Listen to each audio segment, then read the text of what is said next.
And I could tell from the first time that we had a chat that this was somebody who takes life, and Rod was talking about the same thing, has a zest for life, but does not have the easiest story as far as things that have happened. But I think as you hear, and I'm going to read from the little bio that was in your first book. It's called A Girl Named Eva. And Rita was telling me, was it Eva? Was it Eva? Eva. Does anybody call you that? No. Okay.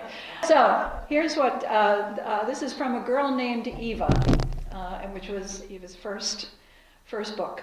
What was it like to be an innocent child in the 1930s in Berlin, Germany, and then suddenly have your tranquil existence snatched away in exchange for the horrors of World War II and its aftermath?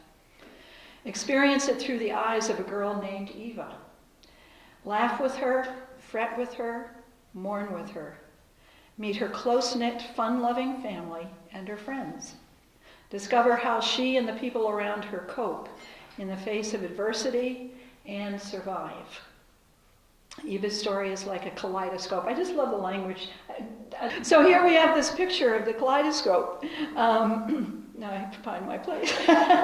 It's like a kaleidoscope in which the pretty, bright pieces of childhood joys and evacuation years are mixed with the ugly ones of air raids and the Russian invasion. Add to this the mélange, the very dark bits of the loss of her father and family home, as well as the nightmarish Berlin blockade with hunger and cold. Your mind may scream, dismal picture. It isn't so. Nothing suppresses Eva's spirit for very long. She is tough when necessary, cherishes every good moment, and loses neither her optimism nor her sense of humor. And with that, Eva, if you would share with us, Eva Priestley, we welcome you. I am honored to be here. Get your mic'd up. Give me just a second. I want to get something over here. Okay.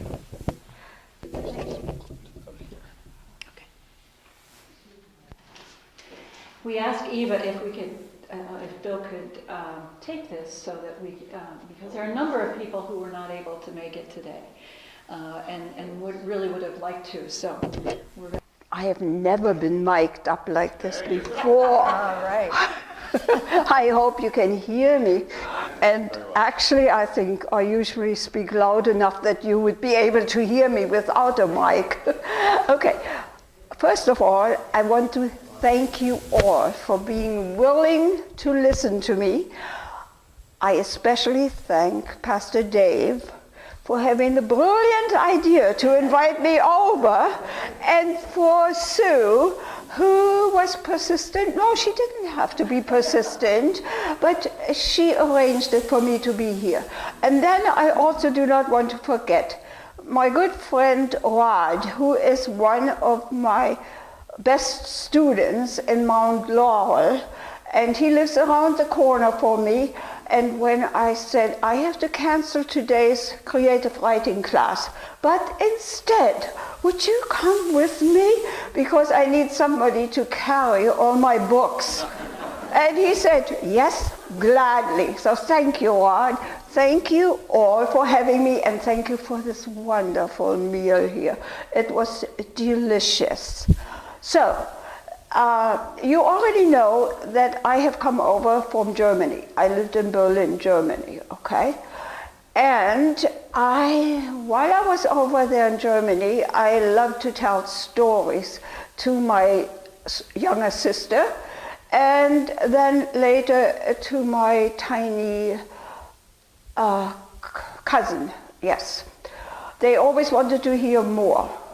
But I didn't do anything about writing those stories down until I discovered at the age of 60, I'm 85 now, by the way, that Mount Laurel offered a creative writing class. And so I thought, that's something I have to explore. And I had been barely there when it was announced that the Philadelphia Writers Conference was sponsoring a contest. And my teacher said, Eva, why don't you send something in? So I sent it in and I won first prize. I earned a free conference there. It was just a one-day conference with a good free meal too. And I had to read my story there. And then there was intermission and I was out in the hallway and people came to me and said, this was wonderful. Have you been published much? And you should come and speak to our writers group. And I said, no, this is the first story. I haven't been published at all. But this put the bug in my head, you better start writing more. And I submitted to magazines and some newspapers. And over the years, there were at least 75 pieces published. And also, I just looked it up. I garnered the job of being the creative writing teacher there. And this is my 16th anniversary. Later, Medford came to me, not Medford the town, but the people in charge of the senior center, and asked if I would like to teach over in Medford too. And I have been there for quite a number of years.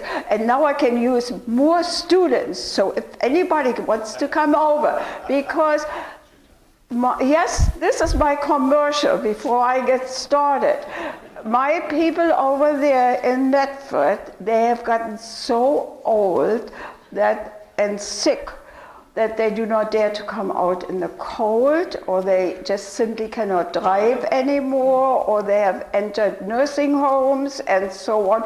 Some of them even dared to die on me, which was awful.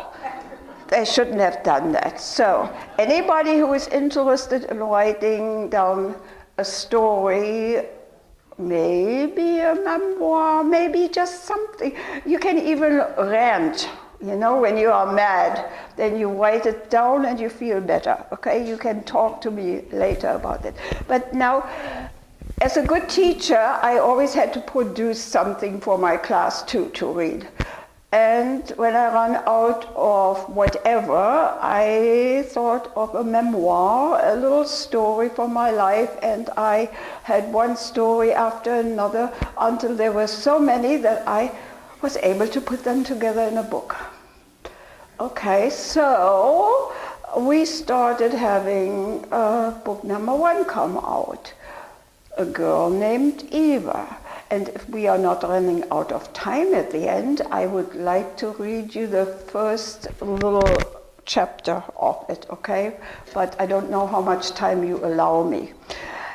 And then, when I was done with that, well, what should I do next? The first book ended when I got married, or was about to be married, and I just touched on the fact that I came over with my husband to New Jersey and we raised 2 children, right? So anyhow, book number 2 then came into being, and I called it Find Your Song, Eva, a memoir, because I always loved to sing. I was happy in Germany, no matter how awful the times were. We always made it through, because there was family that stuck together, and we just didn't lose our sense of humor, okay? And when I came over here, I married into a family that was completely different. And I was very, very unhappy. I liked the other people I worked with or so, but going home, I lived with my in-laws, and I was so sad. I lost my desire to sing. I shed many tears. And then I started to create my own circle of friends, and well, I made my own happiness again. So, I found my song again. See? Then, so this book is done. What do I write about next? Well, I had been traveling with my sister. I am kind of crazy, as you know. You have experienced that the way I was acting with you already. My sister was similar to me. Okay, not quite as crazy as I was. And we traveled quite a bit. Most of the time she had to pay for it because I had no money. But we didn't mind dancing in the middle of the street, okay? And we always did our traveling our way. When there was a tour guide available, forget about a tour guide. We go where we want to go, no matter how we get there. Even in Turkey, with the bus system, you had to trust those people to take you somewhere and hopefully where you wanted to go, okay? And we just did crazy things. Let me mention one. We went to Ephesus in a roundabout way, crazy, with a bus that wasn't really going there, then eventually getting there. So there's this huge amphitheater, beautiful stage, and then the tiers where the formerly all the high and mighty used to sit, and then the general audience, and I had this brilliant idea to go onto this stage, and then I said, I'm going to sing there. And then I found another woman. She joined me. What can we sing? Do you know something from La Traviata? Oh, yes, yes, yes. We stood there. We bowed to the imaginary audience. And then we started to sing. And when we ran out of words, we just went with la la and so on. Okay, and then she was called away by her, I think it was her boyfriend. Okay, unless it was her husband. And I continued my singing, all kinds of stuff, and I thought I was all by myself, and when I was done, I bowed again and thanked my audience that was invisible, okay? Then I turn around, and there is a group with a tour guide. Well, this is what... this is the kind of stuff my sister and I did, okay? And this is in travels with my sister.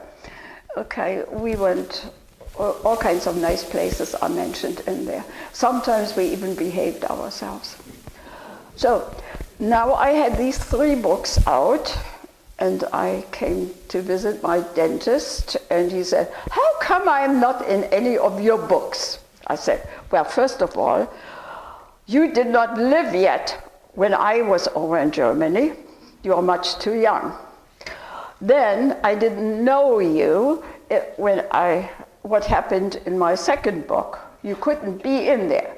Also, in the 3rd book, you never traveled with my sister and me. I couldn't put you in. So he said, well, you have to write another book. So I wrote Circles of Friendship, Circles of Love, and I asked all my friends, am I allowed, do you want to be in my book? Yes. May I use your first name? Yes. So you have to ask permission, okay? Otherwise somebody might sue you. And besides, you're not allowed to say anything bad. Put all my friends in there, and it is people need people. You cannot live by yourself. You have to have friends, and if you want to have friends, then you have to be a friend. And I thought this book is quite important to, just don't be a loner. It's much healthier when you have friends. So, and then I wrote I thought I'm doing something quite different. So I have a little frog here. See? And I thought I could write a story about the frog. So I wrote a children's book, and this is Jeremy. I wrote Jeremy the frog. And he didn't like to be just green. He liked colors. And he admired the flowers in the meadow. And he went and begged for color, okay? And yeah, and I did one side for reading and the other side is for coloring. And then I translated that Jeremy book into German. Now it is there in Jeremy the frog, or Jeremy the green frog, and then the other one is Jeremy der grüne Frosch, okay? Yeah. Now,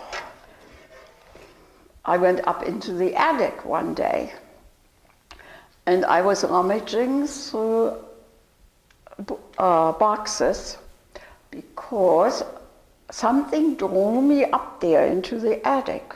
It was like my mother calling me, okay? And I found something in there that belonged to my dad when he was a young teenager.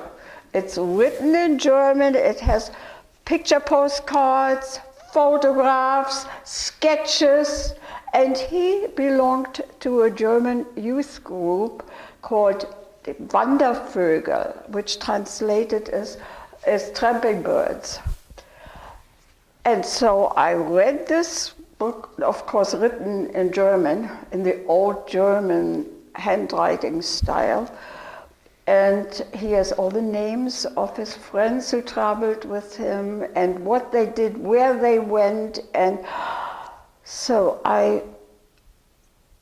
as I experienced it through his eyes. And at one point, I got stuck with a word. I could not find it in a dictionary. I had never heard it. And it was not on Google. But I knew the last place my dad and the gang had been. And so I contacted the mayor of that town and asked him if he had an idea. And he gave me a German website where I could even see pictures. And I found out it is just a local word. It's not in the general German language. Only the people of the area call it that. And so I got that book done. Okay, and now I'm working on a bedtime story. I just ordered the proof book. It's for children, and it has smaller pictures in all over. I hope it turns out fine. And I'm already working on book number 8. Okay. Now, do I have another minute so that I can read just this little bit from my first book, which I would like you to hear, okay? Just excuse me for a second, I have to grab the book. Well, this was in 1920 and 1921. Yes, it was different. And I wondered why the book is half empty, okay? And then I found out it because it was discontinued, that group, when Hitler took over. And they just didn't go with the Hitler Youth. No, yeah, Well, Hitler wasn't officially in yet, okay? But he already had the influence.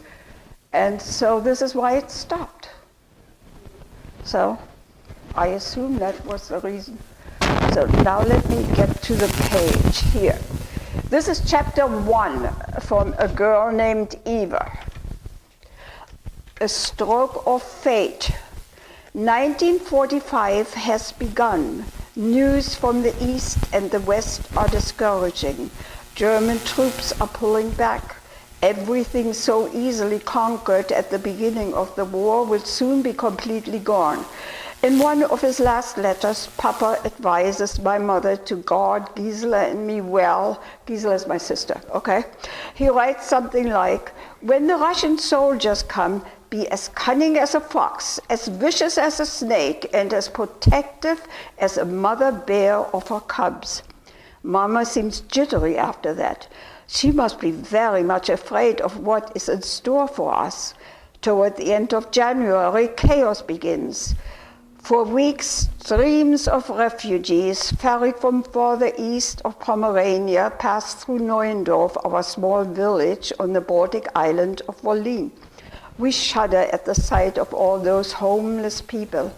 People on horse-drawn wagons, people pulling carts, people pushing wheelbarrows laden with meager earthly possessions, or with something more precious like a sick child, a disabled spouse, or a grandparent too weak to walk. Some simply carry a few belongings on their backs or in their arms. All try to escape the atrocities committed by the bent on revenge soldiers of the conquering Russian army. I see misery, hopelessness, dejection, and it breaks my young heart.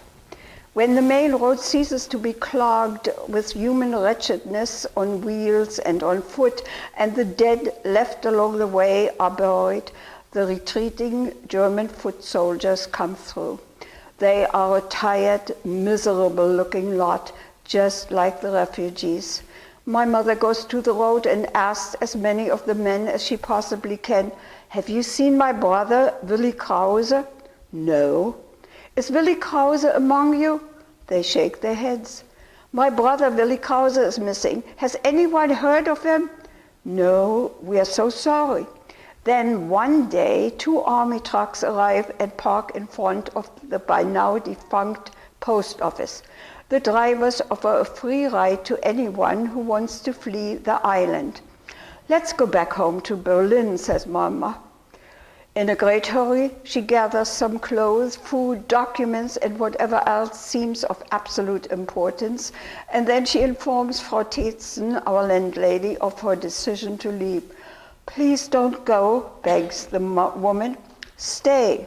I'm sorry, but it's best we leave now. We thank you so much for your kindness. Take care. Auf Wiedersehen. Marie Tetzen has tears in her eyes as she bids us farewell. Soon we are sitting in the bed of one of the big trucks. Mama is in the middle, Gisela, my younger sister, and I are on either side of her. Our bags and bundles serve as seats. Gisela is frightened, I know. I'm mainly stunned by the unexpected turn of events. The vehicle slowly fills with nervous people, mostly evacuees like us, all trying to reach their respective cities or relatives and friends further west. A handful of natives join us, probably those afraid of the consequences of their political affiliations and activities. They are the minor party members who probably don't have to quiver for their lives. The bigwigs have already departed before them in secret. Suddenly, Mama gets edgy. Then she tenses. She appears to be listening to something. She turns around and listens some more. Then she yanks us by our arms. Gather your things and get off the truck, she orders. We are not going. But why? Gisela asks in her small, scared voice. I heard something. It was like a command. We should obey the voice that came to me. As we jump off the truck, pulling our belongings behind us, other people follow. They have heard Mama's words, and they take them as a message meant for them too. When we reappear at the house on Wiesenstraße, Frau Tetzen can hardly contain her joy. Sad news reaches our village the next day. The ferry going from the island to the mainland has been bombarded and sunk. All passengers have been killed. We are not among the dead. I told you I have a sixth sense, says my mother.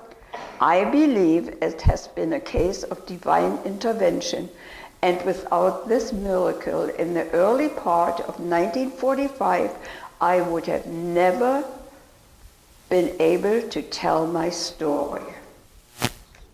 Thank you for listening to that.